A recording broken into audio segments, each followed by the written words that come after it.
Hybrids are really gaining momentum in the new car market now, and I mean, what's not to like? Reducing your fuel bill and reducing the amount of smog coming out of your tailpipe. So here I have two very appealing specimens, the Kia Sportage Hybrid and the BYD Sealion 6 plug-in hybrid. I'm going to see which one is more fuel efficient, which is roomier, which drives better, and which has the coolest features.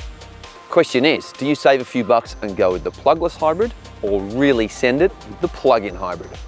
Onwards.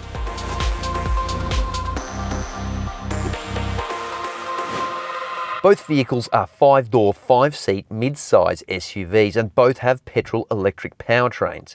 And while the BYD is slightly longer and wider, Kia claims to have a bigger boot.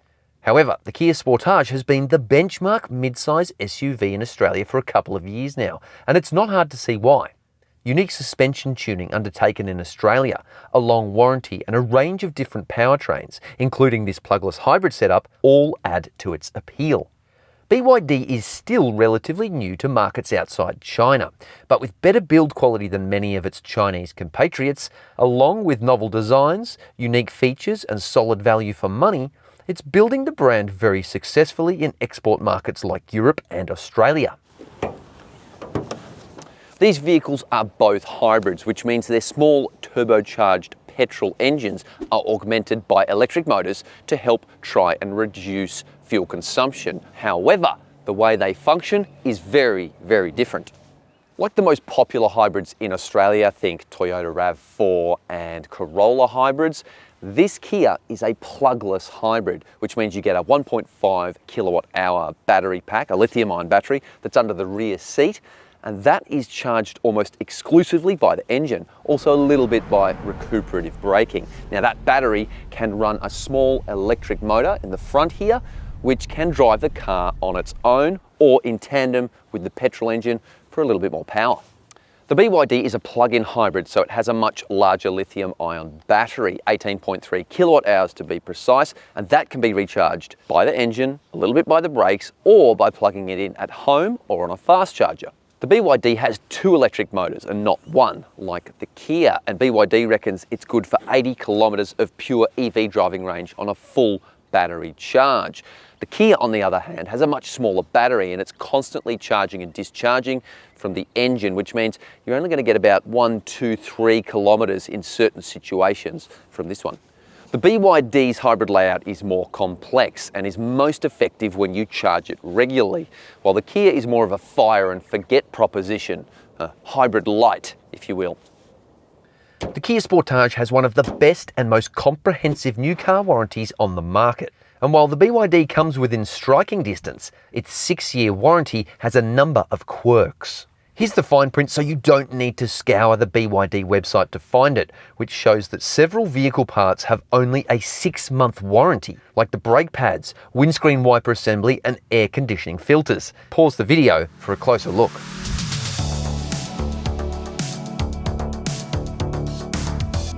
Righto, let's start with the Kia Sportage, and apart from these manually operated cloth seats, which I actually don't mind, it all presents pretty well. Dual digital screens, a sleek overall design, everything is where you expect it, and some clever controls as well. Material quality is reasonably good for the most part, and while there's some cheap plastics below the belt line, you get dual zone climate control with this cool context sensitive control panel. The leather appointed steering wheel has a high quality feel with an intuitive control layout as well. Storage solutions are good. You've got a pretty big glove box there. I love these spring-loaded adjustable twin cup holders. They go from large to even larger. Incidental storage ain't bad. You can squeeze your phone in there, maybe your wallet, some other odds and sods, bit of chewy. But there's no wireless phone charger, that's a shame. But USB-C, USB-A, 12-volt socket as well. The central bin, it's medium size. It's not that big, which is a little disappointing. And the door pockets too. The Mega Gulp cannot live in there. Very sad. The large 12.3-inch central touchscreen is a winner. It looks great with clear, sharp graphics. It responds quickly to touch input and has a good native operating system as well. Wired Apple CarPlay and Android Auto are in there and will be the default setting for most people. Because this is the base grade hybrid, you get a small 4-inch digital display. However, it's so cleverly executed, it actually looks like a full 10-inch display. And despite all the smoke and mirrors, it actually works really effectively. There's lots of options on here. I like it. The reversing camera has crisp, clear visuals, but only has 2 basic views. There's no overhead view or 3D mode. You do get parking sensors front and rear, which are always welcome.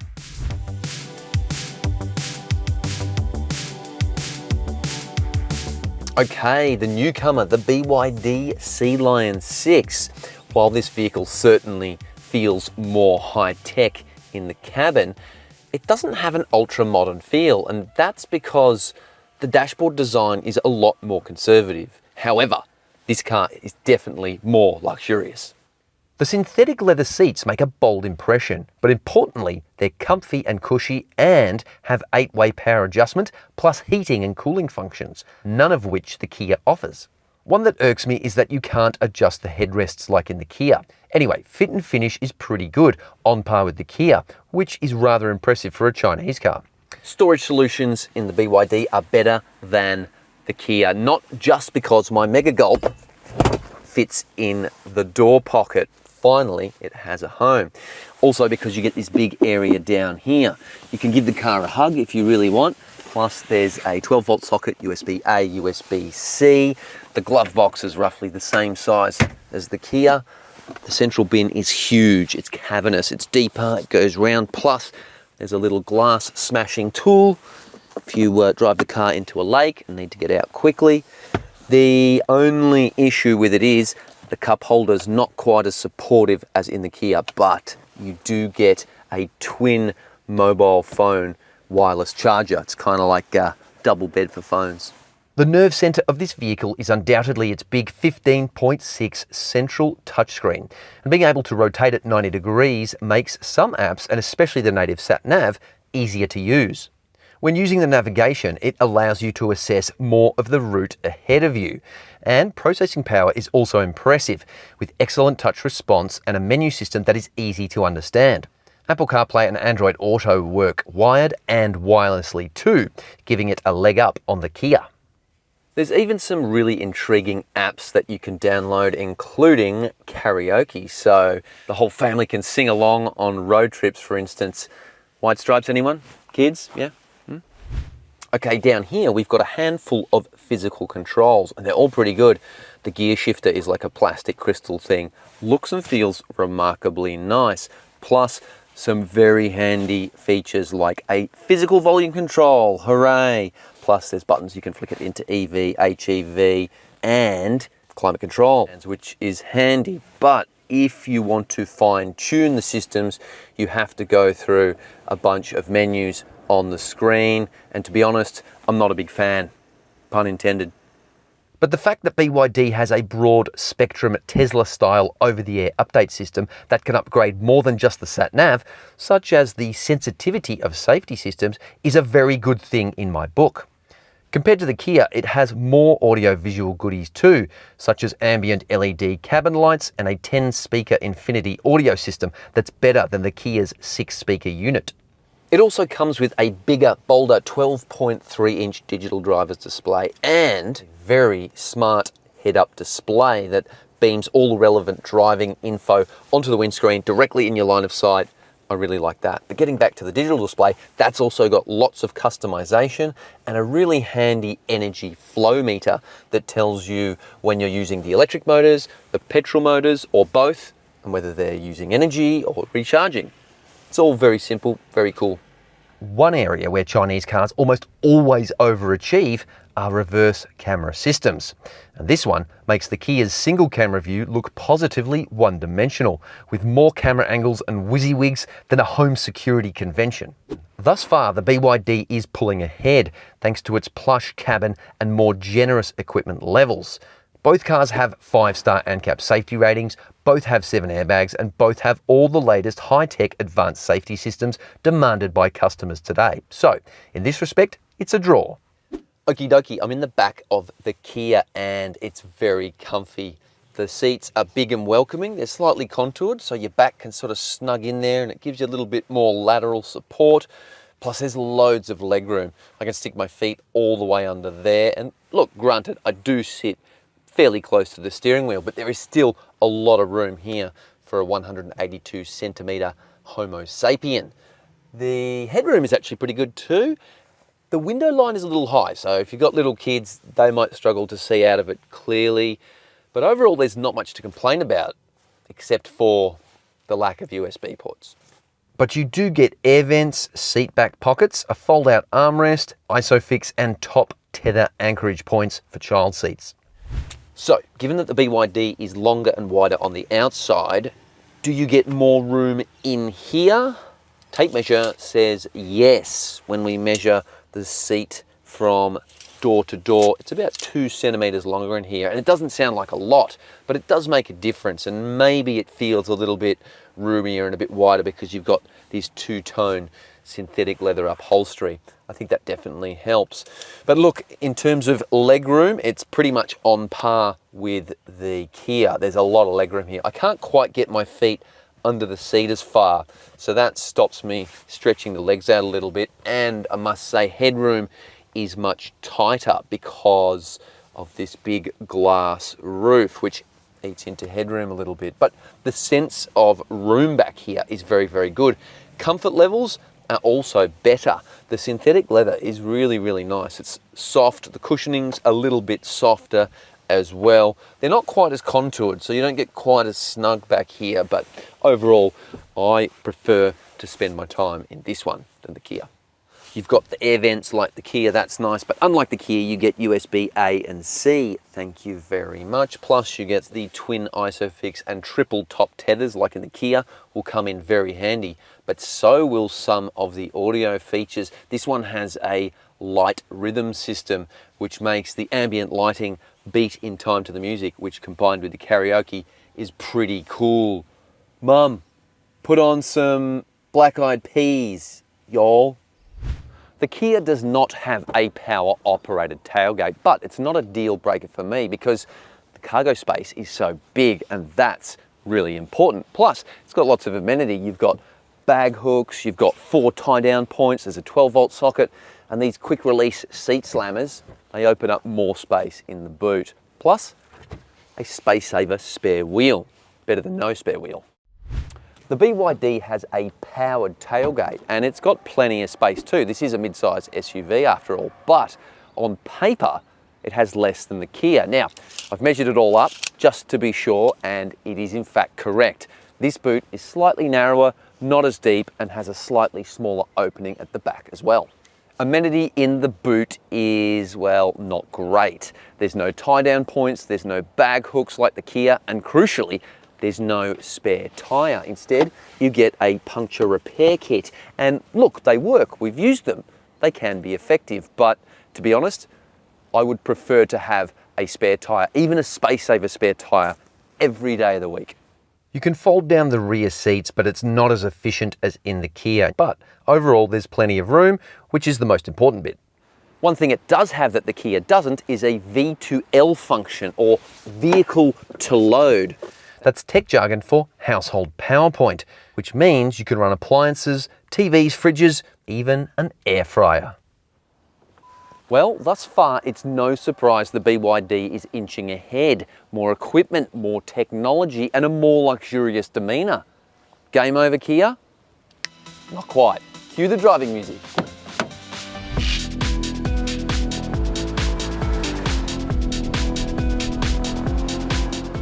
The Kia Sportage is an absolute humdinger on the road. It's one of the easiest mid-size SUVs to drive, effortlessly balancing ride comfort and vehicle control. The way it glides over rough roads and the gentle, predictable manner in which it absorbs speed bumps and potholes is very, very impressive. Even smaller amplitude bumps and sharp hits don't really perturb the car or shimmy their way into the cabin. On more demanding roads like a coastal drive or a jaunt through the hills, the Kia is good, but not great. Because it's front-wheel drive and has a lot of power from both that turbo petrol engine and the electric motor, you get a little bit of torque steer tugging the wheel and also wheel spin, especially when you're turning at full throttle. I also noticed this was quite profound in the wet. But it provides the sort of driver engagement and vehicle control that contradicts its SUV shape and high riding position. Let me put it this way, this car doesn't fear corners. And while many drivers won't care about its excellent body control or sharp front end, the fact of the matter is, if you have to perform an emergency maneuver on the freeway, let's say you're doing 100 k's an hour and a truck or a ute bombs into your lane and you've got to quickly yank the steering wheel left to right, this vehicle won't wilt under pressure. And there are some cars that will. But perhaps the most important aspect of this Korean cruiser is its hybrid powertrain, and the petrol-electric setup is surprisingly punchy. It can run in pure EV mode for meaningful distances on 60km/h roads, up to around 2 kilometers by my measure. Because there's no dedicated EV mode or EV button, like in the RAV4 or the Sealion 6, I found the best way to keep it using only battery power is via judicious use of the throttle. In other words, softly, softly, catchy monkey. If ultimate frugality is your objective, learning the car's idiosyncrasies is paramount. But once you do, it's actually a very good hybrid system. In terms of refinement, the Kia doesn't disappoint, with plenty of sound deadening material keeping the cabin nice and quiet. Visibility is satisfactory for a mid-size SUV with good vision out the front and sides. The mirrors are nicely sized and easy to adjust, but the rear vision is a little pinched due to the chunky rear pillars.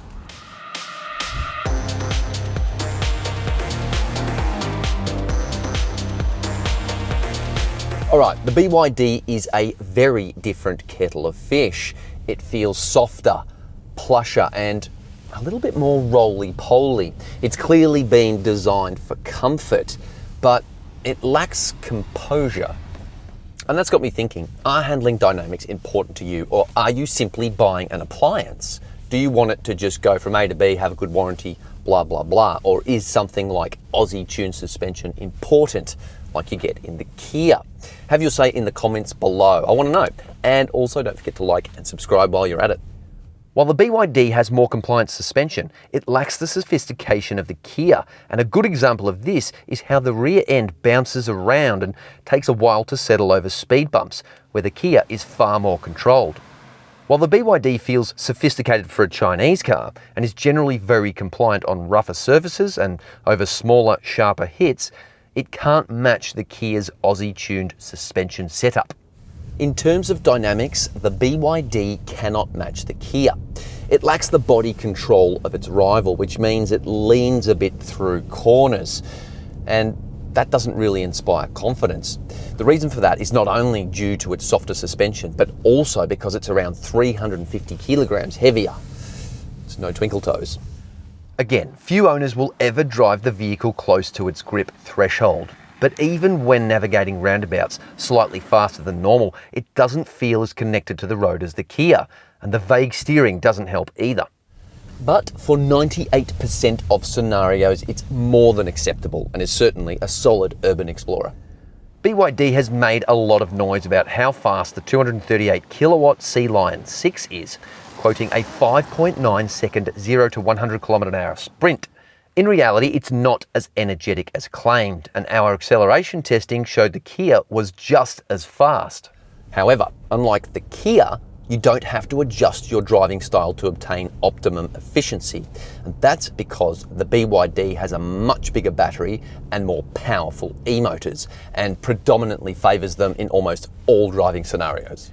That said, this is predicated on having sufficient battery charge, which for many people won't be an issue because it has a rather handy EV range of around 80 kilometres, although our testing suggests that range is more like 70 kilometres.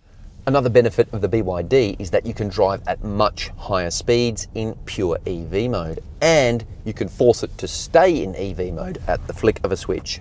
Beep, beep. However, it does its most efficient driving below 70 km/h, away from highways, and is most effective in built-up areas. Refinement levels are impressive, with very little wind, road, or engine noise intruding into the cabin.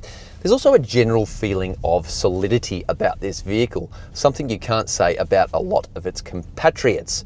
And also, when the petrol engine fires up, it's far less intrusive than in the Kia. Like the Kia, visibility is satisfactory for a vehicle of this shape and size, but rearward vision is more compromised due to the swoopier form factor.